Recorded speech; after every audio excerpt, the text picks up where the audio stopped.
15장 33절 여호와를 경외하는 것은 이도 괜찮아요. 강조한다는 의미에서 여호와를 경외하는 것이 지혜의 훈계라.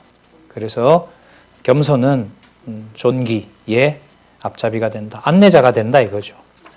그러니까 내가 영광스럽게 되는 것이 바로 뭐냐? 그게 바로 겸손인 거죠.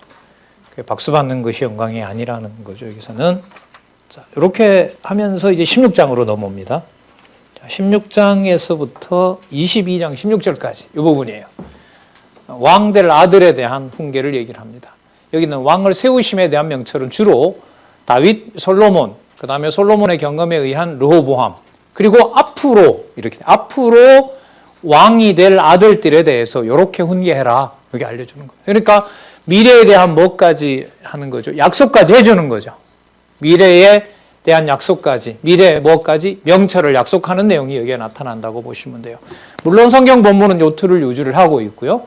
그 다음에 계속해서 그 미련한 자와 지혜로운 자, 명철이 있는 자와 없는 자 계속 그 부분을 강조를 하는 겁니다. 그래서 이렇게 많이 강조하는 이유는요. 이렇게 보시면 될 것 같아요. 선과 악의 기준을 이제는 완전히 누구 기준으로 바꾼다? 하나님 기준으로 바꿔낸다는 겁니다. 메시아가 오셔서 이제 혈통 중심의 그 유대 나라의 백성 기준을 이방인들도 들어오는 것으로 해서 완전히 바꿔버리는 것하고 똑같은 거죠. 그리고 혈통 중심으로 우리가 이 세상에 태어났지만은 하나님의 교회로 얘기를 할 때는 혈통을 훨씬 넘어서는 부분이란 말이죠.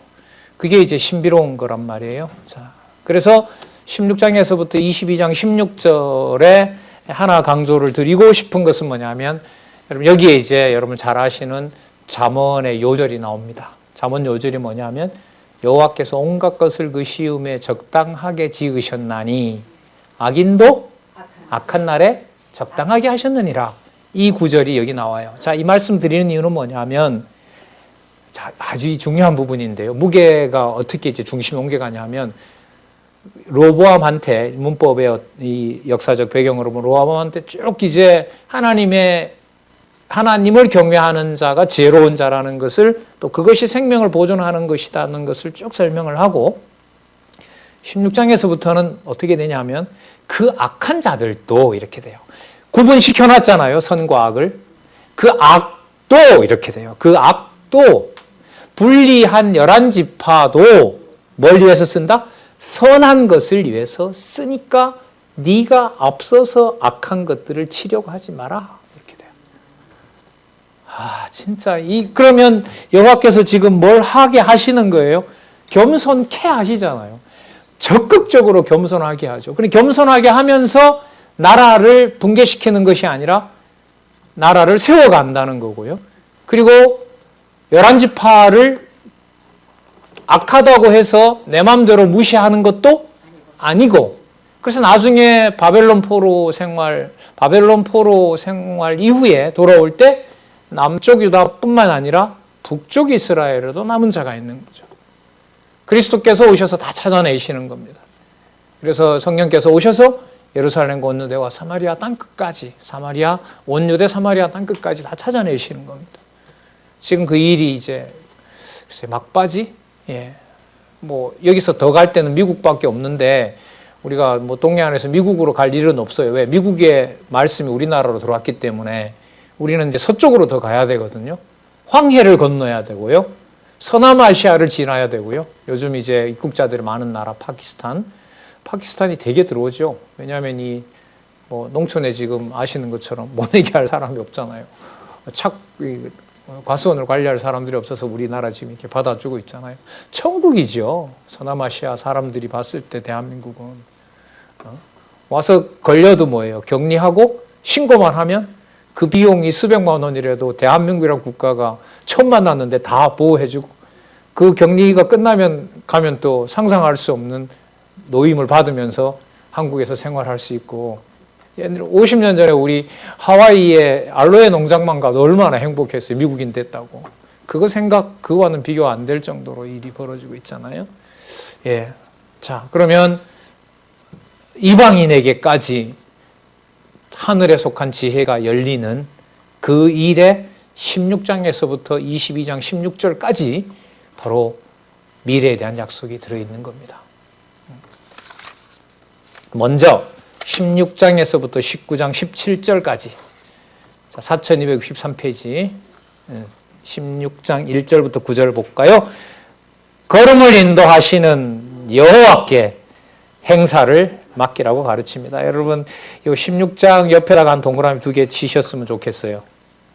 왜냐하면 진짜 모든 게 딱 들어있어요. 다 여기에.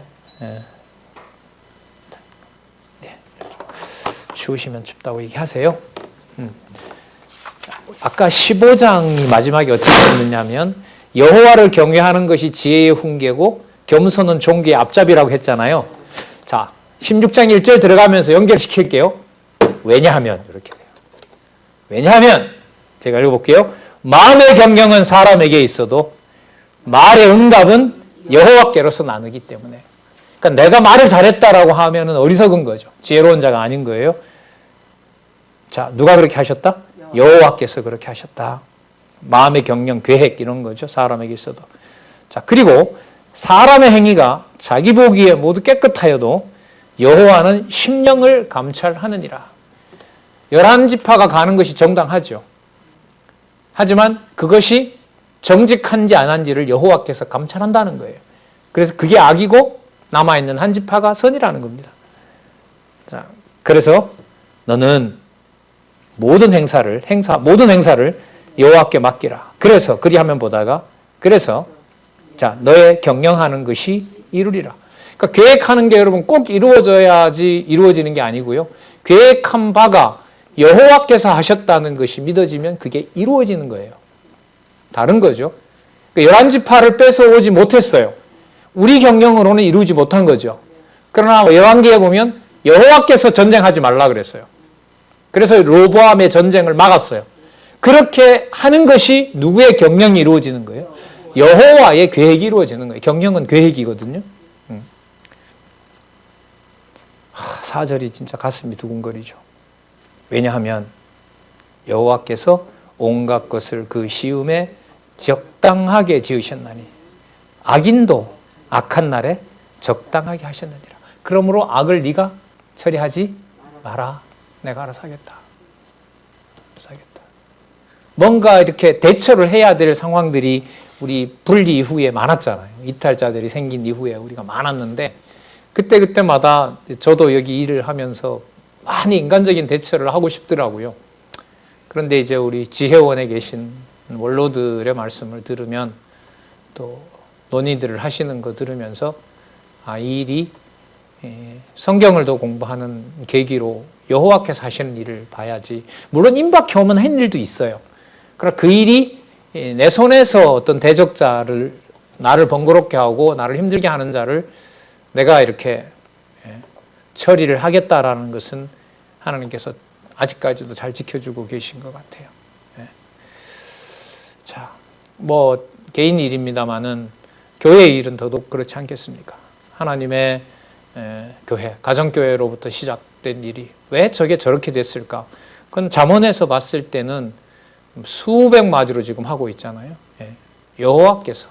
그래서 지금 후반부로 갈수록 여호와 경외로 시작해서 여호와 경외. 지금 여기는 뭘 건드려요? 악인도 누가 했다? 악한 날에 내가 쓰려고 한 거다. 그러면 결론이 나오죠. 누구 의지하면 하라는 신호인 거죠. 악인이 대적하게 되면 여호와를 의지하도록. 그럼 여러분 이 한 줄에 뭐가 다 들어있느냐? 시편 3편에서부터 시편 49편까지가 다 들어있어요. 대적에게 맡긴 내용이 다 들어있는 거예요. 여기에. 이 한 절 속에. 그렇게 그래서 하나님 맡겼구나. 자, 5절. 그래서 물은 마음이 교만한 자를 여호와께서 미워하시나니 피차 손을 잡을지라도 벌을 면치 못하리라. 연합해서 막 로보암 다윗의 후손을 어떻게 하려고 해도 뺏었어요? 못 뺏었어요? 못 뺏었잖아요. 여러분 아람이 어떤 나라예요? 그 아람하고 같이 합해서 요즘으로 미국인데 미국하고 합해서 그 유다 한 지파를 하나 못 먹겠어요? 하나님이 건들지 못하게 했잖아요. 6절 하지만 했어요. 제가 인자와 진리를 인하여 죄악이 속하게 되고 여호와를 경외함으로 인하여 악에서 떠나느니라. 그럼 여러분 어떤 자가 있다는 거죠? 교만한 자 속에도 너가 저 원수를 왜 못 갚으면 안 되느냐. 거기에 어떤 자가 있기 때문에 여호와를 경외해서 돌아올 자가 있으니까. 그러니까 악인을 악인대로 다루는 게 누구 일이다? 내 일이다. 그리고 그들을 쓰게 되면 그 이후에 거기서도 내가 데려올 자가 있다. 그러니까 너가 하지 마라. 그러니까 네가 칼과 창과 애굽의 말 사러 가지 마라. 여호와를 경외하고 선지자들의 말씀을 잘 듣고. 그것도 그렇죠. 하나님이 알아서 선지자 보내잖아요. 솔로몬 이후부터, 솔로몬 사후 100년부터 16명을 보내기 시작하잖아요. 그게 여러분 선지서거든요. 자, 그래서 사람의 행위가 여호와를 기쁘시게 하면 그 사람의 원수라도 그로 더불어 뭐 하게 된다? 화목하게 하시느니라. 그럼 이렇게 되겠죠. 4절이 믿어지면 누구와도 화목하게 돼요? 4절이 믿어진다는 말은 악인도 악한 날에 여호와께서 적당하게 하신 것이 믿어지면, 자, 몇 절로 와요? 7절로 와요. 사람의 원수라도 그로 더불어 뭐 하게 된다? 화목하게 된다 이거죠. 그러니까 여호와께서 살아계셔서 여호와께서 정하신 대로 악인을 악한 대로 쓰게 되면 그와도 뭐 하게 된다? 화를 갖다 쏟아내거나 정죄를 쏟아내는 것이 아니라 뭘 하게 된다? 화목하게 된다. 그래서 어쨌든 이 나라는 나중에 다 망하고 돌아올 때 같이 엉엉 울면서 돌아오잖아요. 어쨌든 성전을 보면서 여호와께서 하신 일이죠. 자, 그래서요. 제가 그래서라고 했네요. 8절 좀 연결시켜 볼게요. 악인보다 소득이 적다 하더라도, 이렇게 읽어볼게요. 악인보다 적은 소득이라 하더라도 의를 겸하면, 그러니까 누구의 의? 여호와의 의. 여호와의 의를 겸한다는 말은 뭐냐면요, 나는 한 지파 갖는 게 당연하다. 이게 의인 거예요. 이게 공평한 걸 말하는 거예요. 그걸 겸하게 되면 많은 소득이 불의를 겸한 것보다 뭐하다? 낫다. 그러니까 한 지파 남겼다고 적다고 하지 말라. 이걸 여호와께서 지혜로 주시는 겁니다. 여기서 역사서가 막 떠오르죠. 아브라함을 왜 99세까지 뒀는지, 왜 이삭의 뱃속에서부터, 이삭의 그 야곱과 에서를 태에서부터 구분했는지, 12아들 중에 왜 유다를 택했는지, 전부 다 여호와의 기준으로 하나님께서 그렇게 하신 거죠. 9절이 또 끝내줍니다. 4절을 다시 한번 강조합니다. 사람이 마음으로 자기의 길을 계획할지라도 그 걸음을 인도하는 자는 누구라? 여호와시니라. 여러분, 요 9절이요. 앞으로 19장, 20장, 21장 가면서 이 구절이 반복이 됩니다. 그러니까 뭐가 반복되냐면 16장 4절과 9절 말씀이 앞으로 22장 나올 때까지 한 4번 정도 반복돼요. 그러면 중간중간에 뭐가 들어가 있는 거죠? 사람의 마음으로 자기 길을 계획할지라도 그 걸음을 인도하는 자는 여호와니라. 그리고 악인도 악한 날에 쓰도록 하나님이 작정해 놓았다. 네가 원수 갚으려고 하지 말라. 그리고 한 지파가 적은 것이 아니다. 이게 전부 여러분 이거잖아요. 여호와께서 살아계셔서 아버지와 로고스와 맺은 언약에 따라서 선과 악을 정해놓았고, 정해놓은 선악을 훈계를 통해서 지식을 줘서 선과 악을 나눠주시고, 그래서 하나님의 선을 알게 되고 겸손하게 되고 모략을 줘서 생명을 보존하게 하여 여호와를 경외하도록 한다. 똑같아. 이 교조가 계속 돌아가는 거예요. 결정적일 때 어디로 올라갈까요? 여기로 올라가죠. 여호와께서 계획한 바가 이루어진다. 자, 넘겨보시면요. 16장 10절. 하나님의 말씀이 왕의 입술에 있은즉. 자, 앞부분과 관계되겠죠. 주로 어떤 거죠? 하나님이 작정해 놓은 대로 간다. 악인도 하나님이 세우셨다. 악한 날이. 그리고 그 사이에 돌아올 자를 하나님이 놔뒀으니까 너가 보는 대로 다 원수를 갚으려고 하지 마라. 그러한 하나님의 말씀이 이렇게 연결되는 거예요. 그냥 하나님 말씀이니까 성경 이렇게 막연하게 생각하시면 안 돼요. 앞부분에 얘기했던 것하고 관계해서 하나님의 말씀이 왕의 입술에 있으므로 재판할 때 그 입이 그릇하지 아니하리라. 그럼 조급하면 재판하는 것보다 전쟁하러 가야죠. 그러지 말라는 거예요.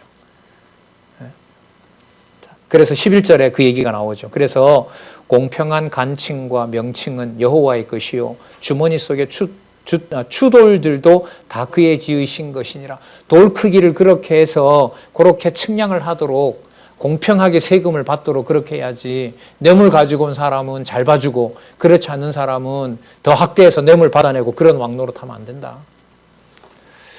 자, 12절. 그렇기 때문에 악을 행하는 것은 왕이 미워할 바니 이는 보좌가 공의로 말미암아 굳게 섬이니라. 그렇죠. 왕이 뇌물이나 받아먹고 하면 되겠어요? 우리 지금 직전 대통령 감방가 있잖아요.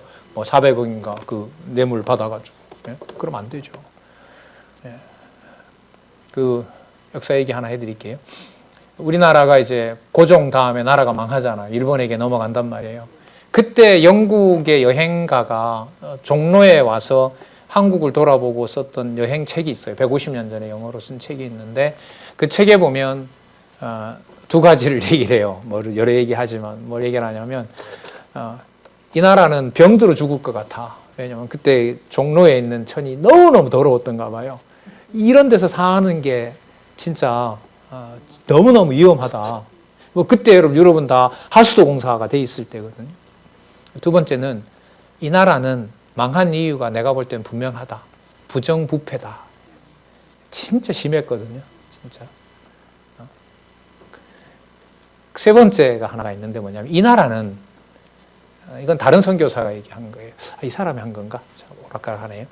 이 사람들의 눈빛은 앞으로 이 나라가 이대로 끝날 것 같지 않다는 예감을 준다. 뭐 이렇게 했어요. 근데 어쨌든 뭐 나라 망했고요. 해방되자마자 엄청난 전쟁이 있었고요. 전쟁 지나서 10년 후에 혁명이 있었고요. 그 이후에 또 막 구테타가 있었고요. 그게 여러분 뭐 지금까지 이어지면서 이렇게 그 사이에 여러분 어쨌든 성경 신학은 그 격동 속에 저는 제가 태어난 시대부터 지금까지 해석할 수 있는 틀을 하나님께서 이렇게 주신 거죠. 그 일들이 역사를 해석하는 그러니까 이게 주권성이기 때문에 통치국가인 거예요. 통치하는 주권이 누구에게 있느냐? 여호와에게 있다는 거죠. 우리가 나라 잃었을 때 복음이 들어오게 되니까 우리나라가 여러분 1910년에 일제강점기에 들어가는데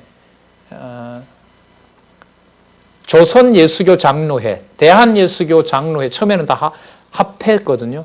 그 첫 1회 대회가 평양에서 1911년에 준비해서 1912년에 열려요. 그러니까 나라는 없어졌는데 무슨 총회가 열려요? 하나님 나라 총회가 2년 후에 열립니다. 제가 그 한국 역사 교회에서 공부하다 깜짝 놀랐어요. 그게 눈에 들어오는 거죠. 그러니까 나라는 잃었는데 무슨 나라 총회가 서요? 하나님 나라 총회가 서요.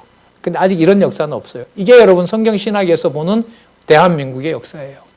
이렇게 근현대사를 접근 안 하면 우리는 진짜 이념으로 진짜 혼란에 쌓일 나라들이죠. 아직도 이렇게 분단이 돼 있고 며칠 사이에 또 막 총질하지 말라고 막 우리들 내에서도 막 일어났었고요. 자, 또 샜는데요. 다시 돌아와서 보겠습니다. 그래서 공의로 말미암아 굳게 서민이라. 자, 왜냐하면 13절 보세요. 의로운 입술은 왕들의 기뻐하는 것이요 정직히 말하는 자는 그들의 사랑을 입느니라. 여러분 그 뇌물 받으면 13절에 있는 의로운 입술을 낼 수가 있어요, 없어요? 없죠. 뇌물 받은 사람 사정을 봐줘야죠. 그렇게 하지 말라는 거예요. 14절 왕의 진노는 사륙의 사자와 같아도 지혜로운 사람은 그것을 쉬게 하느니라. 그러니까 왕이 권력을 가지고 하게 되면 그렇게 하는 것은 지혜로운 게 아니라는 거죠. 15절에 그러므로 왕의 희색에 왕의 기쁨에 뭐가 있나니? 생명이 있나니. 그러니까 왕이 공평한 추를 가지고 자기가 재판을 잘할 때 거기에 뭐가 있다는 거예요? 생명이 있죠. 맞잖아요.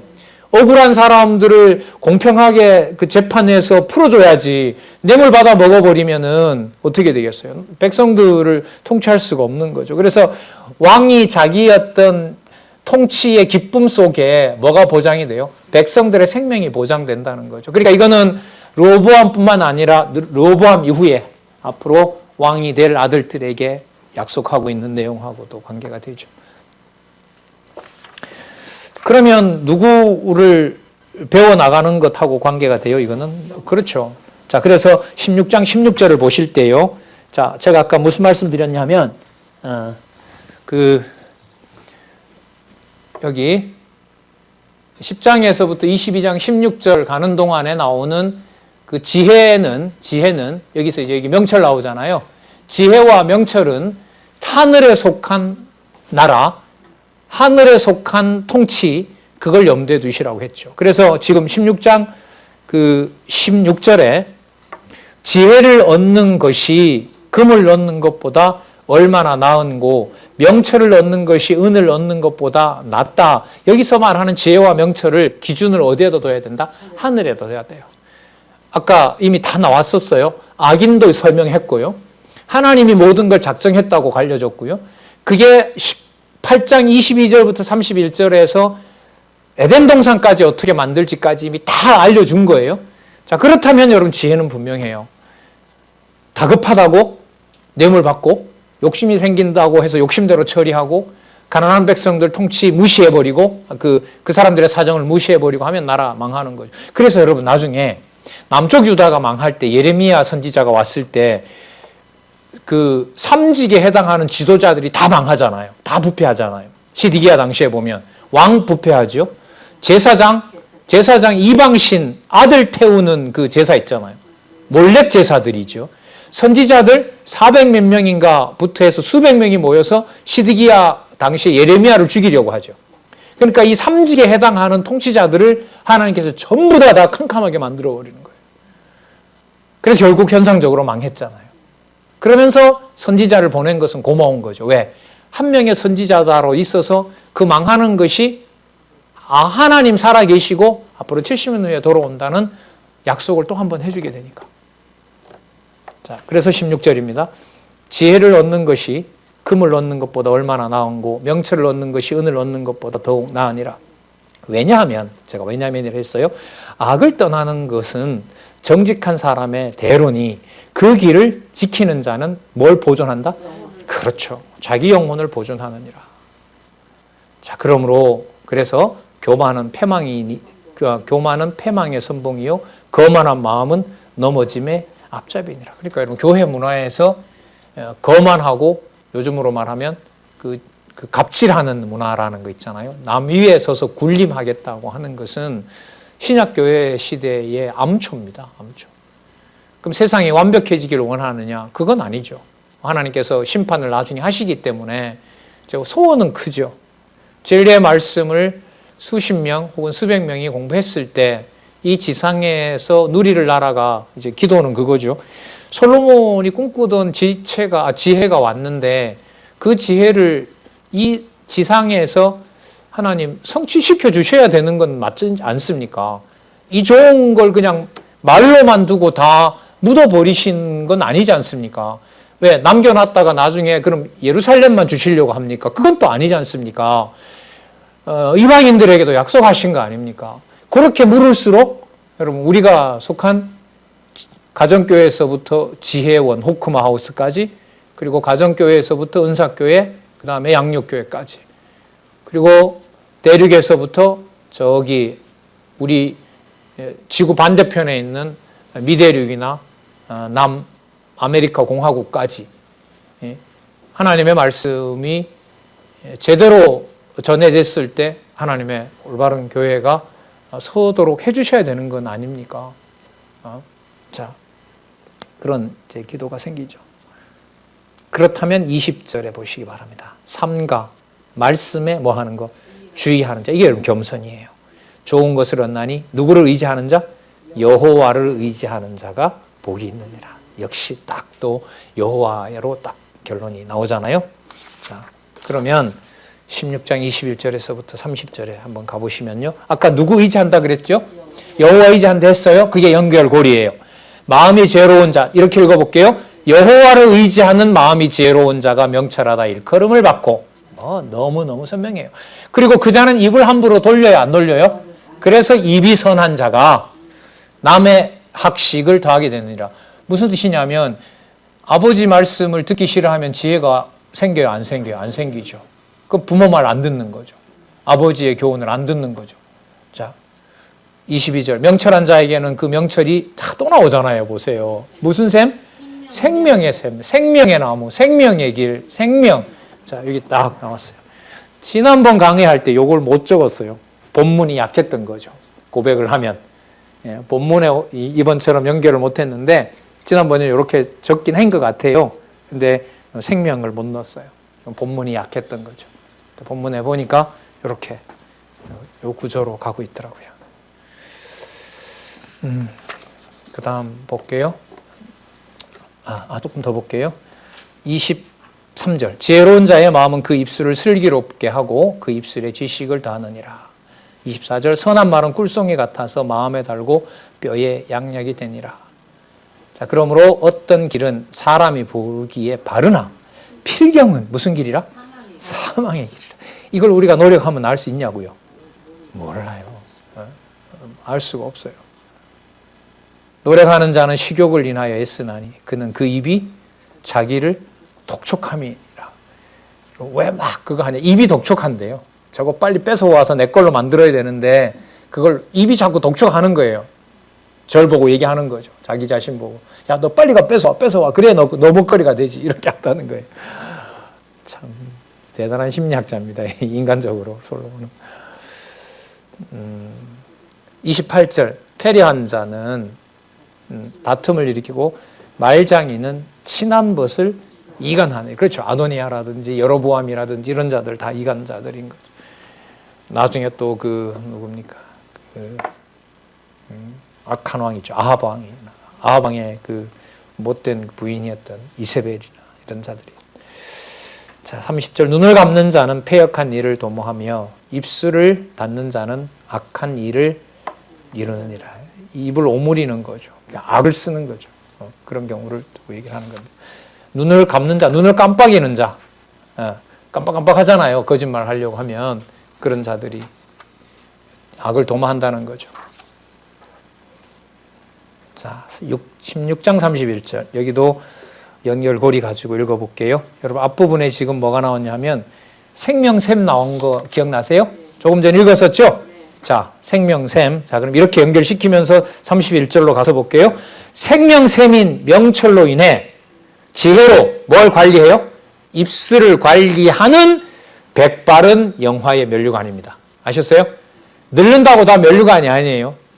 우리 머리에 여러분 흰머리가 났다고 다 존경받는 게 아닙니다. 죄송한 게 아니라 성경의 흐름을 따라가니까요. 다시 읽어볼게요.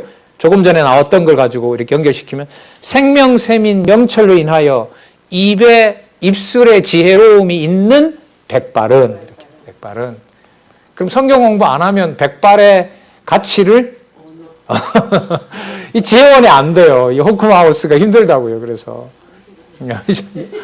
그렇죠. 그때는 가서 염색하고 다시 희어질 때까지 공부하시기 바랍니다.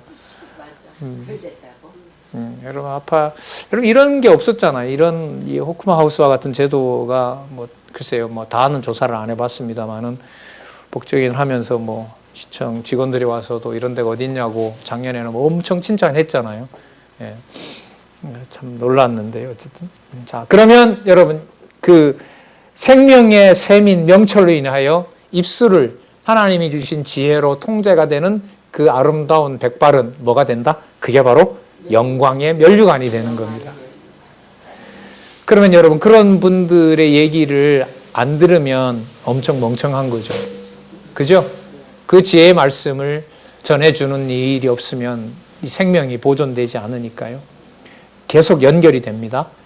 그런 영화로운 면류관인 백발을 가진 자는 의로운 길을 가고 있는 거고요. 32절. 노하기를 빨리 할까요? 더디 할까요? 더디 하죠. 왜? 입술이 통제가 되니까. 그 다음에 용사보다 낫고 힘은 빠졌지만 많은 칼창을 가지고 있는 용사가 부러울 게 없는 거죠. 여호와를 의지함으로 자기의 마음을 다스리는 자는 성을 빼앗는 자보다 낫다. 예. 그러니까 여러분 압살롬 같은 경우에 한번 보세요. 아버지 몰아냈잖아요. 왕 됐잖아요. 자기가. 아도니아도 만세 불렀잖아요. 그런데도 하나님께서 다 멸해버리잖아요. 그래서 여러분 33절에 왜냐하면 사람이 제비를 뽑으나 이 일을 작정하기는 누구에게 있다? 여호와께 있다. 여러분 아까 여러분 이게 어디 나왔죠? 16장 1절에도 나오고 9절에도 나왔어요. 그래서 16장이 좀 중요해요. 요절이 들어있는 잠언 16장이 좀 유의해서 보실 필요가 있어요. 이 사람의 제비 뽑는이라는 말은 여러분 여호와께서 정해놓은 그 길 따라 가는 거죠. 구약 시대에는. 지금은 좀 달라요. 지금은 제비 뽑은 것 가지고 안 돼요. 왜냐하면 성령께서 각자 오셔서 소원을 주는 거기 때문에 자기 일에만 자기가 만족하게 되면 자기 일 가는 거예요. 그럼 하나님께서 신령한 소통으로 모을 자를 모아 놓으세요.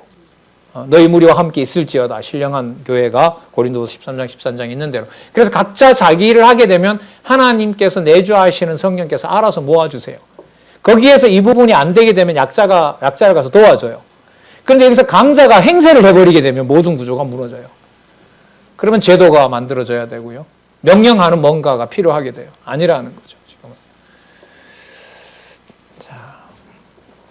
잠언을 읽고 나중에 그 바울 서신 부분들 에베소서라든지 골로새서라든지 읽어보셔서 연결이 되면 진짜 재밌을 겁니다. 읽어보세요. 그 사도 바울의 그 교훈이 무슨 교훈이 아니에요? 도덕 교훈이 아니라는 걸 잠언을 가지고 보면 보여요. 아, 잘 지내라고 하는 거구나. 이런 문제가 아니에요. 그러면 성경의 통일성이 없어지는 거니까. 자, 그러면 17절에 여러분 만약에 일에 작정하는 것이 여호와께 있고 그 다음에 생명, 세민, 명철로 인해 지혜의 입술이 잘 관리된 그 어른이라면 바로 자 여호와의 작정을 믿는 것이므로 마른 떡 한 조각이 있고도 화목하는 것이 육선, 진수성찬이 집에 가득하고 다투는 것보다 뭐하다? 낫다. 그럼 진수성찬을 택할 것이냐? 지혜로운 백발을 가진 어른을 찾아갈 것이냐? 성경은 뭘 얘기하죠? 후자를 얘기를 하는 겁니다. 그러니까 자기랑 같이 놀던 르호보암의 친구들과 같이 나라를 세울 거냐? 아니면 솔로몬을 통하여 지혜도 배운 자도 있을 거고 솔로몬의 정치를 보면서 환멸을 느낀 어른들도 있을 거고 부귀영화를 이제는 끝내야 된다고 하는 원로들도 있을 거고 그런 원로들의 고언을 충언을 듣는 것이 훨씬 뭐한 일이다? 영광스러운 일이다. 영광스러운 일이다.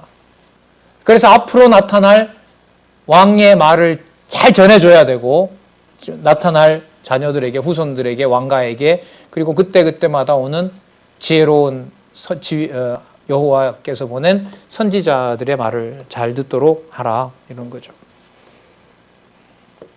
그러면 2절에 또 볼까요? 여러분 그럼 여기 슬기로운 종은 33절에 있는 내용하고 연관이 돼야겠죠. 여호와께서 작정하신 것을 믿는 슬기로운 종은 이렇게 되겠죠.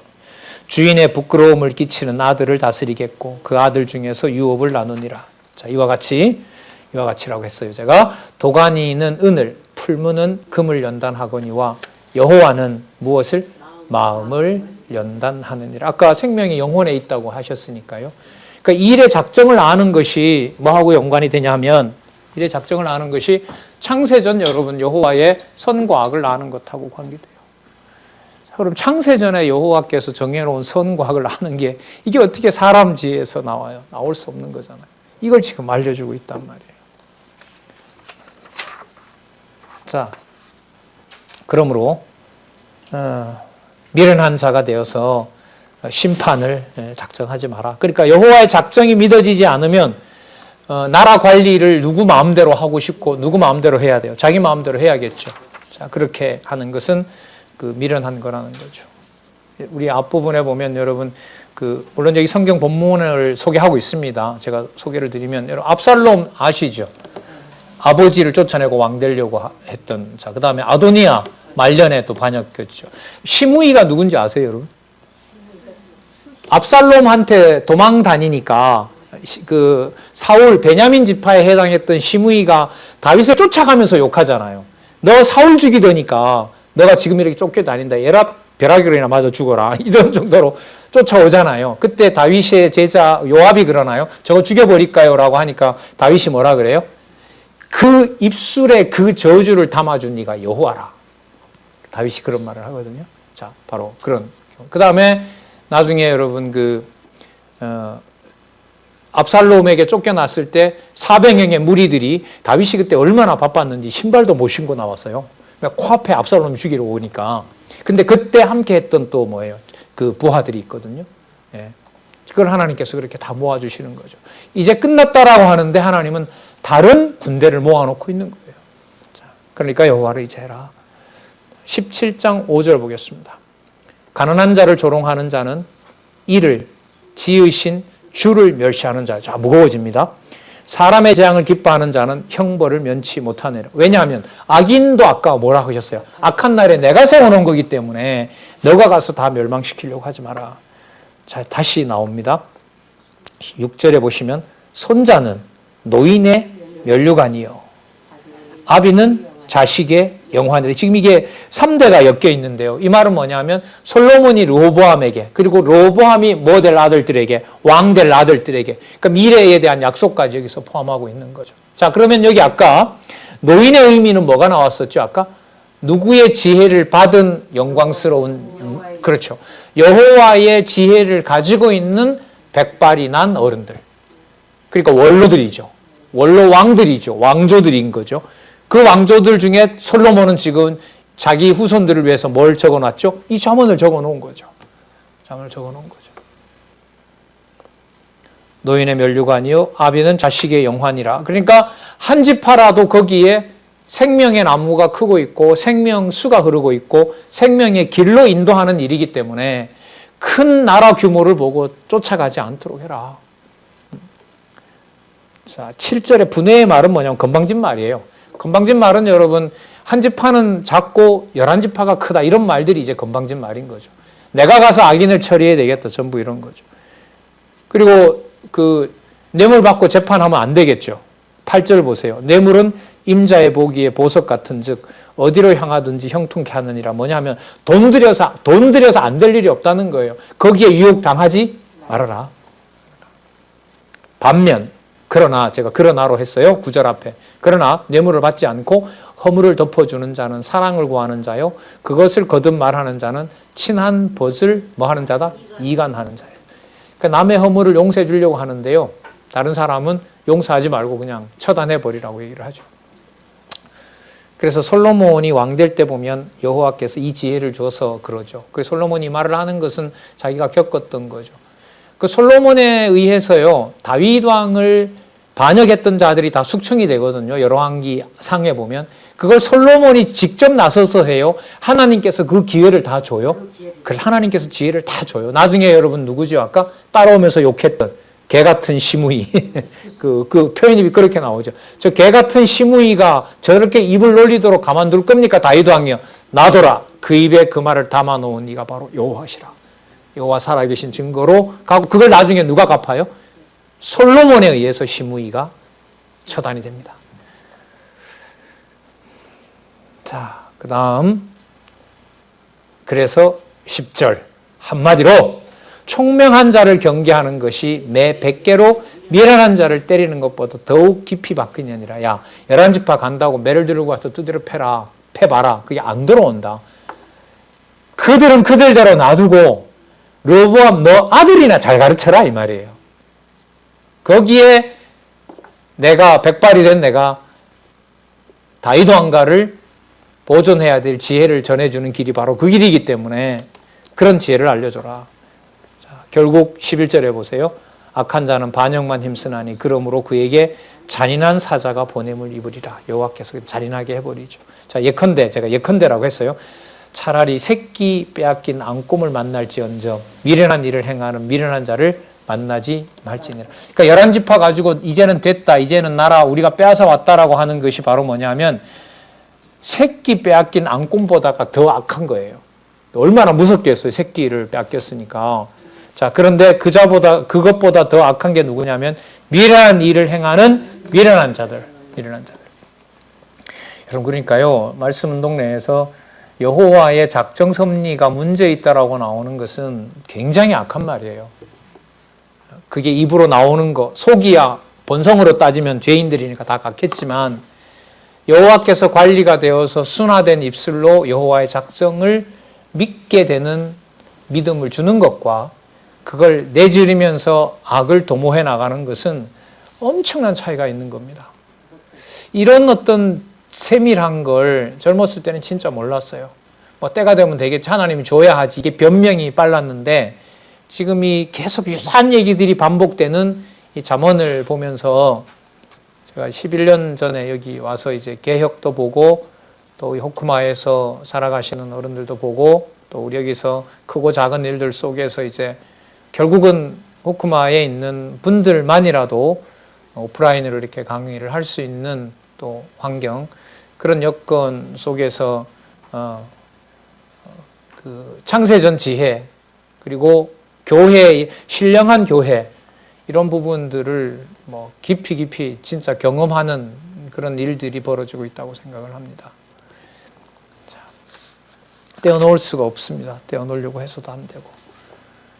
자, 17장 13절에 가서 보시면은요, 22절까지 악하고 미련한 자의 행동과 그 결과에 대해서 나오는데요. 13절 한번 보세요. 누구든지 악을 손으로 갚으면 악이 그 집을 떠나지 아니하니라. 그러니까 악을 손으로 갚는다는 말은 뭐냐면 여호와께서 남쪽 유다를 보존했는데 자기 마음에 안 든다고 자기 가서 북쪽을 쳐요.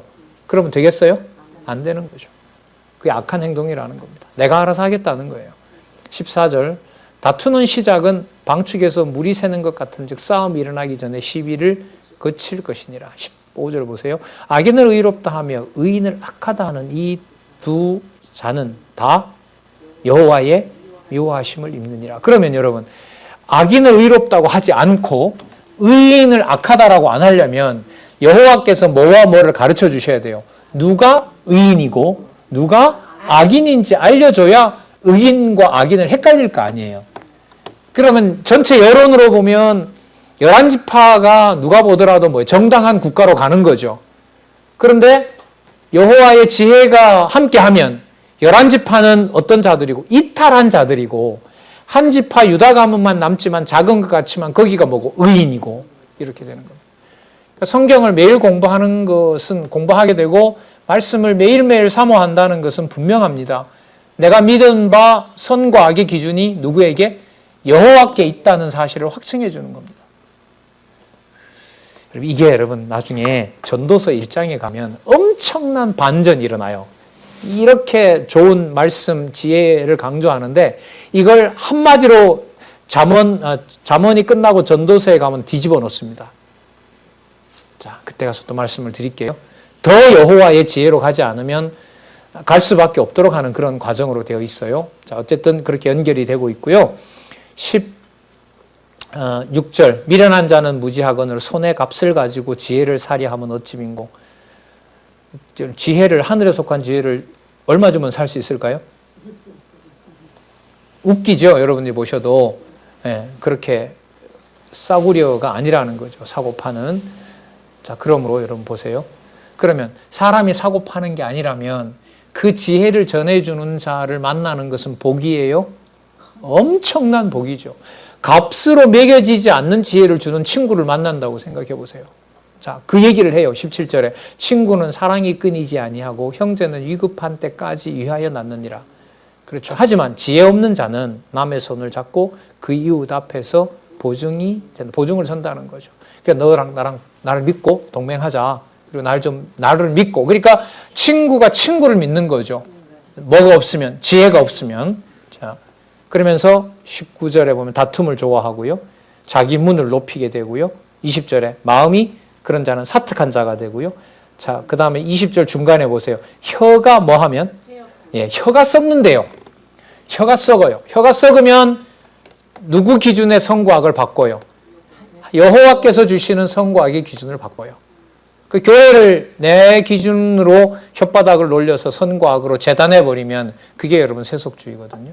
그래서 세속주의를 그런 식으로 제가 설명을 많이 드렸죠. 세속주의란 하나님의 교회를 자기 욕망의 수단으로 삼는 것이 세속주의입니다. 하나님께서 그걸 용납하도록 버려버리면 적그리스도 되는 거죠. 참 가깝죠. 그렇게 보면. 21절에 미련한 자를 낳는 자는 근심을 당하나니 미련한 자의 아비는 낙이 없느니라. 자, 그러나 제가 그러나라고 했어요. 그러나 지혜가 주관하는 마음의 즐거움은 양약이 됩니다. 자, 그래서 심령의 근심은 뼈를 마르게 한다. 좀 더 보겠습니다. 17장 23절에서부터 18장 2절에는 미련한 자와 지혜로운 아들의 또 분리하죠. 미련한 자, 지혜로운 자. 자, 그럼 조금 전에 우리 아까 읽었던 부분 있죠. 친구, 지혜로운 친구. 그리고 지혜는 돈으로 살 수 없는 것이다. 그걸 염두에 두시고요. 자, 그런데 그러면 악한 자들은 어떤 자들일까요? 지혜를 돈으로 사는 자들이요. 사는 거죠. 그러니까 지혜를 돈으로 산다는 건 뭐냐면 10지파보다가 11지파가 힘이 세니까 11지파를 모으기 위해서 수단과 방법을 가리지 않는 거죠. 군인을 모으고 말을 사오고 그래서 한 지파마저 먹으려고. 악인은 그렇게 도모한다는 거예요. 그렇게 하는 자를 친구로 둔다는 거죠. 그렇게 하고자 하는 자를. 그게 아니라 그 전부 다 누구를 의지하지 않는 방향으로 갑니까? 여호와를 의지하지 않는 겁니다. 그런 자를 23절에 악인이라고 하는 거예요. 그리고 악인은 사람의 품에서 무엇을 받고? 뇌물을 받아요. 그렇죠. 권력을 잡는 것이 여러분들 무엇의 지름길이죠? 뇌물 받는 지름길이잖아요. 인사청탁 아시잖아요. 예. 24절에 지혜는 얘기하고 있고 25절 미련한 아들은 그 아비의 근심이 되고 그 어미의 고통이 된다. 그러니까 앞으로도 얘기를 하는 거예요. 지금 르호보암뿐만 아니라 앞으로 이 교훈을 듣지 않을 왕들은 부모의 근심이 되는 겁니다. 그래서 우리 열왕기에 보면 나오지만은 하나님께서 선지자를 보내서 말씀 듣게 하면 나라가 여호와를 잘 섬기고요. 그렇지 않을 때는 어떻게 돼요? 망하게 되고 북쪽 이스라엘 망하게 됐죠. 북쪽 이스라엘이 망할 때 남쪽 유다의 왕이 여러분 누군 줄 아세요? 히스기야예요. 그래 히스기야인데 북쪽 이스라엘이 히스기야를 어렵게 하긴 해요. 그런데 여호와를 의지하게 하잖아요. 히스기야가. 그래서 하룻밤 사이에 북쪽 이스라엘이 망하는 일이 벌어지죠. 그걸 하나님께서 극적으로 하시는 일인 거예요. 그래서 여러분 이 섭리를 통한 언약 열왕기부터 에스더까지 역사적 배경이 바탕이 좀 든든하면 잠언을 읽어 나가는 게 상당히 재밌어요. 구절마다 뭐가 떠오르니까 이게 이런 일이 있었지 이런 일이 있었지 선과 악의 기준을 여호와께서 알려주셨지 그런 내용들이 소개가 되면 잠언 읽어 나가는 내용이 지치지가 않죠. 자, 또 한번 볼까요? 26절 의인을 벌하는 것과 기인을 정직하다고 때리는 것이 선치 못하니라. 그런데 여러분 왕이 욕심에 묶여버리게 되면 자기한테 바른 말이지만 정직한 말 하면 놔둬요? 때리죠. 예레미야처럼 때리잖아요. 누구 듣기 좋은 소리만 해주기를. 그리고 자기 듣기. 그럼 나라 망하는 거죠. 자, 27절 재밌는 말씀 나와요. 말을 아끼는 자는 뭐가 있고? 지식이 있고 성품이 안존한 자는 뭐가 있다? 명철하니라. 그러면 르호보암과 여로보암으로 비교했을 때 하나님께서는 여로보암에게는 뭘 주지 않았어요? 말을 아끼는 지식을 안 준 거고요. 성품이 평안하도록 하는 뭘 주지 않은 거죠? 명철을 주지 않은 거죠.